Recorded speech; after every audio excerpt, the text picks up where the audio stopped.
is Rishabh Sharma, and today I will be talking about mental illnesses and the correlation to creativity. So what is creativity? It's not an easy thing to define. According to Rollo May, author of The Courage to Create, he defines it as the process of bringing something new into being.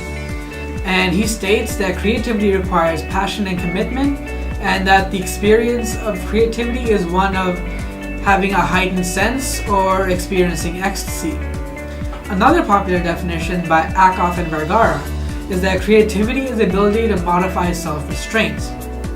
So there are many definitions of creativity, and while no one definition is concrete or fully agreed upon, there is one similarity between all of them. And that's that creativity is a process of creating something useful or novel. Many experts in the field agree that there are four things that influence a person's creativity: the person themselves, their creative process, the environment that they're in, and their final product. So basically, it depends on the person's mental state. But what happens to a person's creative thinking if they have a mental illness? Does it hinder them, or does it heighten their ability to think creatively? That is what I will be analyzing in this video essay using information from various sources.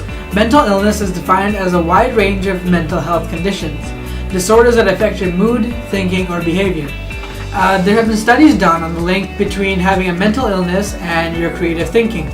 According to the journal Psychiatric Times, a study took place where researchers undertook a nested case control study using Swedish population registries. Individuals who had received inpatient treatment for schizophrenia, bipolar disorder, and unipolar disorder, and their relatives without the disorders were compared with controls. As a proxy for creativity, the researchers used occupational codes and census information. Artistic and scientific occupations were defined as creative and included university teachers, authors, photographers, filmmakers, etc. The researchers found an increase in creative occupations among individuals with bipolar disorder and among relatives of patients with schizophrenia and bipolar disorder. However, there are studies that show that people in creative industries are more likely to develop a mental illness than someone who isn't. In 2006, an article for Medline stated that people with a salient social and artistic creativity suffer more frequently from psychiatric illnesses than the average population. Through their studies, they conclude that contrary to popular belief, in the first part of the 20th century, there is a strong correlation between schizophrenia and creativity. And the results of empirical research show clearly that prominent social and artistic creativity is associated primarily with affective and more specifically bipolar affective illnesses. While the two articles mentioned so far seem to agree with that those with a bipolar disorder tend to have greater creative thinking, there are some in the field who would disagree.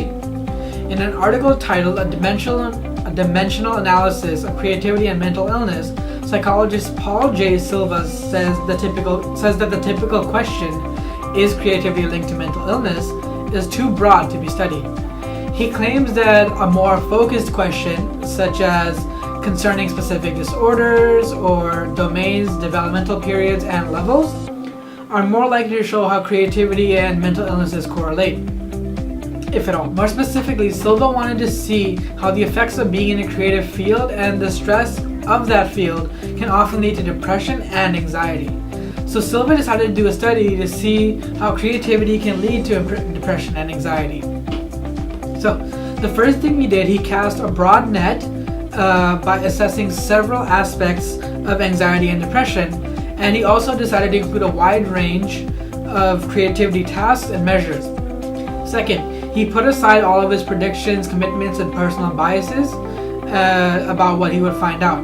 For Silva, these two things are very important, as he felt that this would give him a higher pool of people to study from, and also will give him better, more accurate results without any bias or influence in the results. The study found evidence that depressive symptoms were linked negatively to creativity. They saw that those who were creative and or work in a creative field tended to be more depressed than someone who isn't. However, the study also found that people diagnosed with anxiety had higher divergent thinking, which is the ability to come up with multiple solutions to a problem over time. Unfortunately, since a lot of creative people end up being diagnosed with depression, anxiety, or sometimes even both, many of these people end up taking their own lives. In 2013, an article titled Mental Illness, Suicide, and Creativity, a 40-year perspective total population case study, said that depression, pathological anxiety, substance abuse, and suicide among creative artists is at an all-time high, and that creative artists are more likely to deal with these things than the average population. However, the article also claims that not many psychologists seem to care about this, and that not much research has been done about this particular topic, which is quite sad to hear, as suicide should never be an option for anyone. So hopefully more studies will be done and people will be made more aware of the situation. In conclusion, there are both positive and negative correlations between having a mental illness and being creative.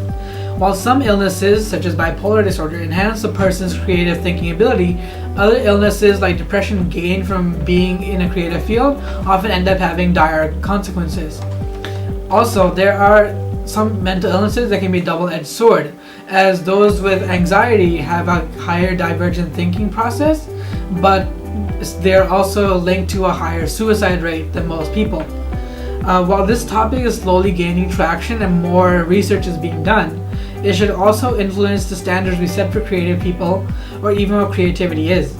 So as I conclude this discussion, I want to leave you with an excerpt from Behavioral and Brain Sciences.